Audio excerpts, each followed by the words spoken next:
अगर मैं आपसे एक सवाल पूछूं कि जब भी आप भारत के प्राचीन मंदिरों को देखते हो तो आपको कैसा फील होता है? कुछ लोगों के लिए ये उनके आस्था का प्रतीक है और कुछ लोगों के लिए एक नायाब आर्किटेक्चर का जीता जागता उदाहरण है।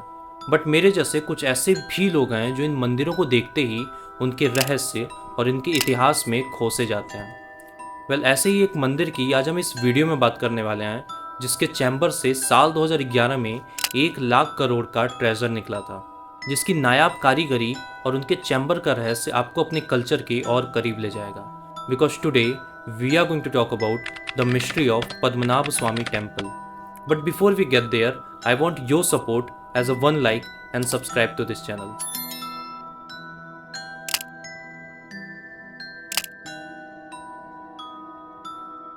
भारत अपने इतिहास से ही अपने कल्चर और नायाब आर्किटेक्चर के लिए जाना जाता है, जिसका उदाहरण आपको भारत के अधिकतर शहरों में देखने को मिल जाएगा।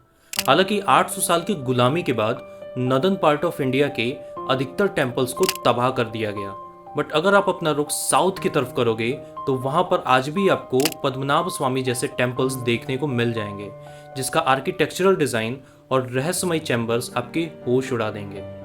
ये टेम्पल केरला के तिरुवनंतपुरम में स्थित है और इसे one of the most sacred temples में से एक गिना जाता है, जहां भगवान विष्णु की पूजा की जाती है। ये टेम्पल जितना अपनी आस्था के लिए जाना जाता है, उतना ही रहस्यमयी इसके पीछे का इतिहास और इसके 6 चैम्बर्स हैं, जिसमें से 5 चैम्बर्स को खोला जा चुका है और एक चैम्बर को अभी तक बंद रखा गया है, जिसका रीजन आपको वीडियो में आगे देखने को मिलेगा। इस मिस्ट्री को बेहतर समझने के लिए हमें इसके इतिहास को देखना होगा।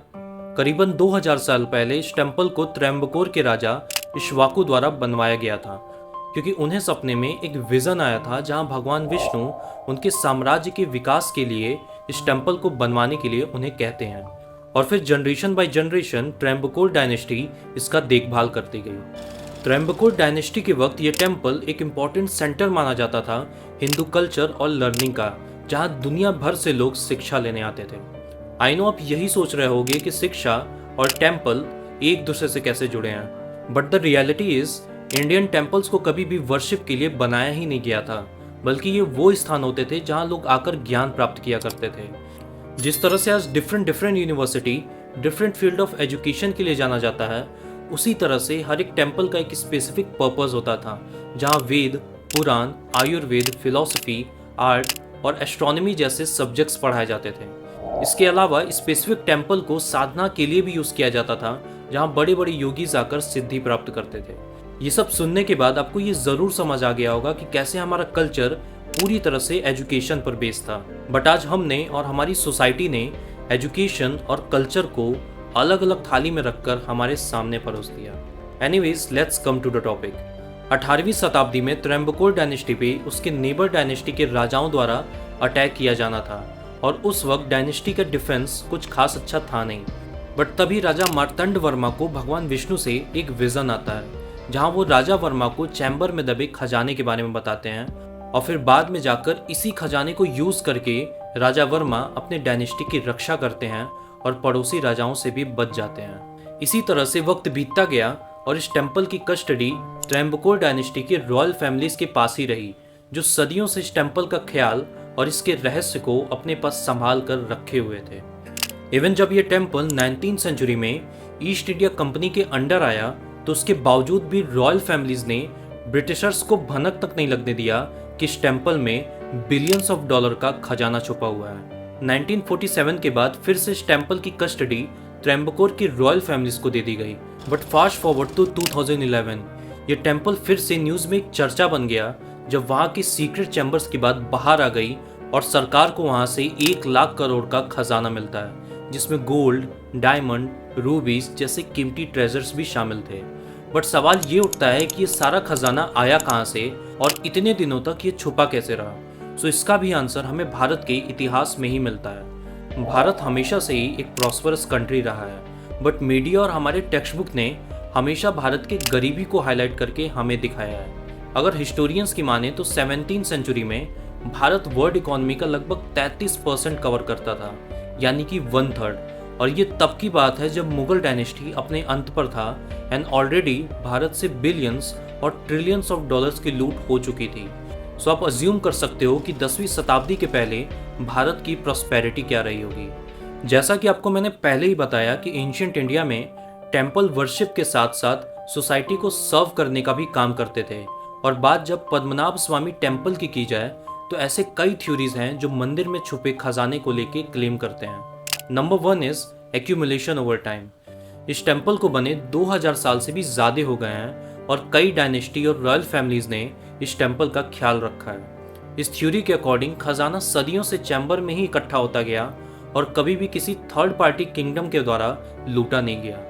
इस टेम्पल की कस्टडी उन साम्राज्य के अंडर थी जिन्होंने अपनी ताकत और समृद्धि के बल पर भारत पर राज किया था, जिसमें चोलास, पल्लवास, पांड्यास और ट्रेम्बकोर जैसी वेल्दी डायनेस्टी शामिल थी।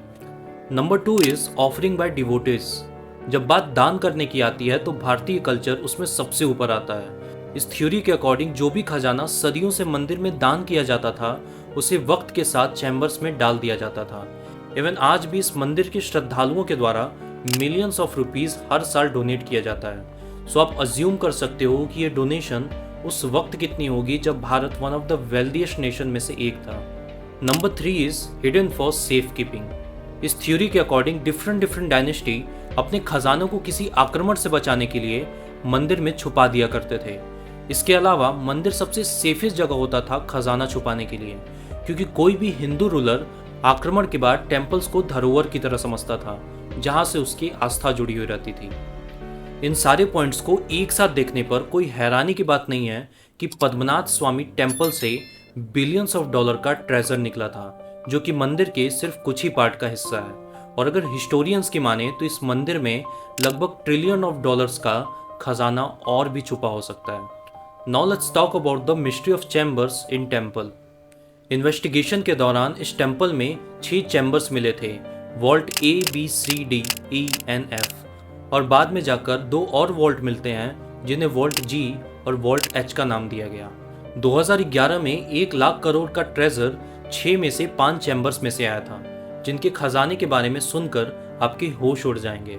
इन सारे ट्रेजर में से सबसे कीमती एक 4 foot tall and 3 foot wide भगवान विष्णु की एक मूर्ति है जो पूरे गोल्ड से बनी है, जिसमें डायमंड, रूबीज जैसे प्रेशियस मेटल से उनका श्रृंगार किया गया है।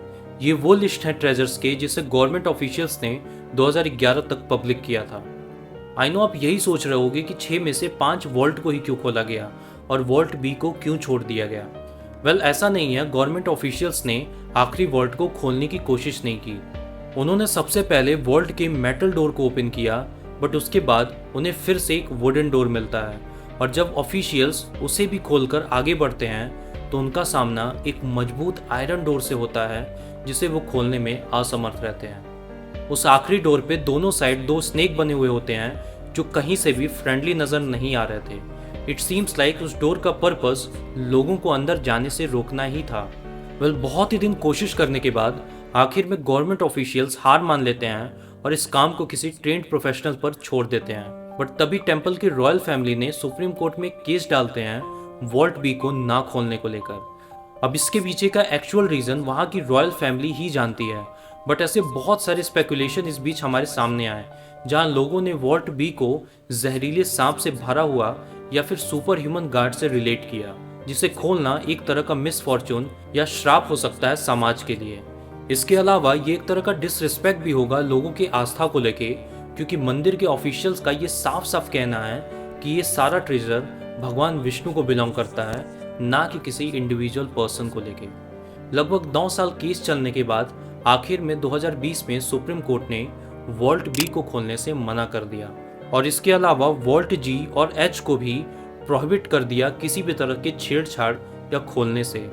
सुप्रीम कोर्ट ने इसका रीजन धार्मिक आस्था को ठेस पहुंचाना बताया है, बट एक्चुअल रीजन अभी भी एक मिस्ट्री ही है। इसके अलावा कुछ कोइंसिडेंट्स भी इस बीच होते हैं जिन्हें जानना आपको जरूरी है। सो चैम्बर खुलने के 1 मंथ बाद हार्ट अटैक से आईपीएस सुंदर राजन की मौत हो जाती है। ये वही इंसान थे जिन्होंने हाई कोर्ट में टेम्पल और वहाँ के रॉयल फैमिलीज के अगेंस्ट केस फाइल किया था, ये कहते हुए कि मंदिर के ट्रेजर का मिसयूज हो रहा है और इसकी कस्टडी स्टेट गवर्नमेंट को दे देनी चाहिए। 2011 में इन्हीं के केस के बदौलत टेम्पल की कस्टडी स्टेट गवर्नमेंट को दे दी गई और वहाँ के वॉल्ट्स को ओपन किया गया था। इसके अलावा कई और डेथ भी नोट किए गए उन फैमिलीज में जो वॉल्ट खोलते टाइम वहां मौजूद थे। अगर वहां के लोकल स्टोरीज को माने तो साल 1930 में कुछ गैंग्स वहां के मंदिर को लूटकर बाहर आ रहे थे। तभी उनका रास्ता ढेर सारे पॉइजनस स्नेक ने रोक दिया। अभी आप पर है कि आप इसे किसी तरह का कोइंसिडेंस मानते हो या फिर एक तरह का श्राप, but according to the priest vault B को नागपासम मंत्र से लॉक किया गया है, जिसे खोलना बहुत ही श्रापित हो सकता है। एक और स्टोरी जो बहुत ही प्रचलित है वॉल्ट बी को लेके वो ये है कि लगभग 100 साल पहले जब उस एरिया में सूखा पड़ा था तो वहाँ के अथॉरिटीज ने वॉल्ट बी को खोलने की कोशिश की थी, बट जैसे ही वो डोर के सामने आते हैं तो अंदर से स्नेक हिसिंग की आवाज और ओशियन वेव्स की साउंड आती है, जिसे सुनने के बाद वहाँ के अथॉरिटीज ने उसे खोलना अवॉइड किया और अपने आने वाले जनरेशन को भी यही सलाह दी। अभी आप पर है कि आप इस तरह के प्राचीन मंदिर को सिर्फ आस्था का प्रतीक मानते हो या फिर एक कमाल का आर्किटेक्चरल सिस्टम मानते हो जो हमारे कल्चर और प्रॉस्पेरिटी का जीता जागता सबूत है। वेल, जो भी हो, भारत के प्राचीन मंदिर रिलीजियस, एजुकेशनल और इकोनॉमिकल लेवल पर सोसाइटी को सर्व करते थे, जहां वो एक तरह का पिलर का काम करते थे जिससे हमारी सिविलाइजेशन और एडवांस हो सके। अगर आप भारत के ऐसे ही एक साउथ कल्चर के बारे में जानना चाहते हो तो आप इस वीडियो को जरूर देखें। Until then, take care of yourself. It's Harsh here and you were watching Mr. Grey.